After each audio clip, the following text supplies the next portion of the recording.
एका नगरात एक निर्धन ब्राह्मण त्याच्या परिवारासोबत राहत होता. तो अत्यंत धार्मिक आणि श्रद्धाळू होता, पण गरिबीमुळे त्याचे जीवन अत्यंत दुःखी आणि कष्टामध्ये जात होते. तो रोज गावात भिक्षा मागण्यासाठी जात असे. त्याला कधी भिक्षा मिळत असे तर कधी नाही. त्याला त्याच्या परिवाराचे हाल बघवेनासे झाले. तो खूप दुःखी होता. एके दिवशी तो वनात लाकडे आणण्यासाठी गेला.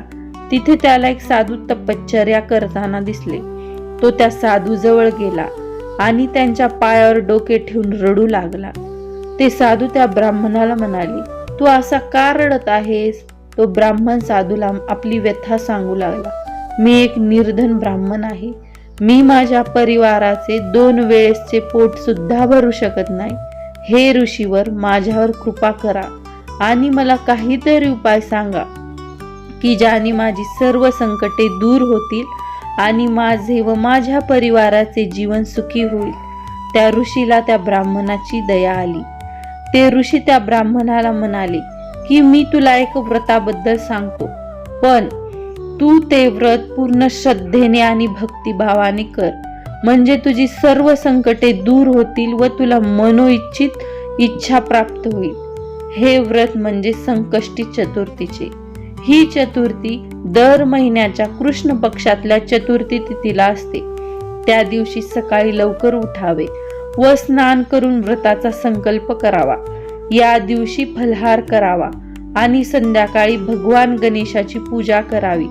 फुले, दुर्वा भगवान गणेशाला अर्पण करावा व चंद्रोदय झाल्यावर चंद्राला अर्घ द्यावे. मोदकाचा नैवेद्य दाखवावा. संकष्टी चतुर्थीची कथा वाचावी. गणेशाची आरती करावी व उपवास सोडावा. असे केल्याने भगवान गणेश प्रसन्न होतात व आपल्याला मनोइच्छित फळ देतात. ज्यांना संतान नसेल त्यांना हे व्रत केल्याने संतान प्राप्ती होते, बुद्धी, समृद्धी आणि शांती प्राप्त होते व भगवान गणेशाची कृपा सदैव आपल्यावर राहते. त्या ऋषीचा आशीर्वाद घेऊन तो ब्राह्मण त्याच्या घरी गेला. त्याच्या पत्नीला घडलेली सर्व हकीकत त्याने सांगितली. पुढे दुसऱ्या दिवशी चतुर्थी होती.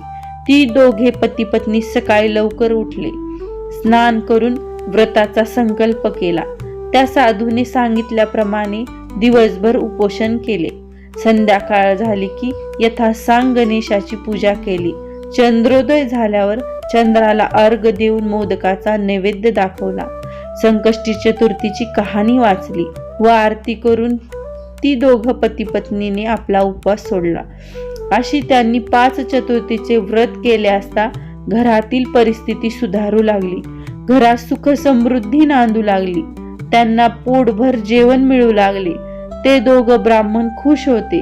त्यांनी भगवान गणेशाचा आशीर्वाद घेऊन अजन्म संकष्ट चतुर्थीचे व्रत करण्याचा संकल्प केला. रामकृष्ण हरी. व्हिडिओ आवडल्यास चॅनलला लाईक, शेअर, सबस्क्राईब करा. धन्यवाद.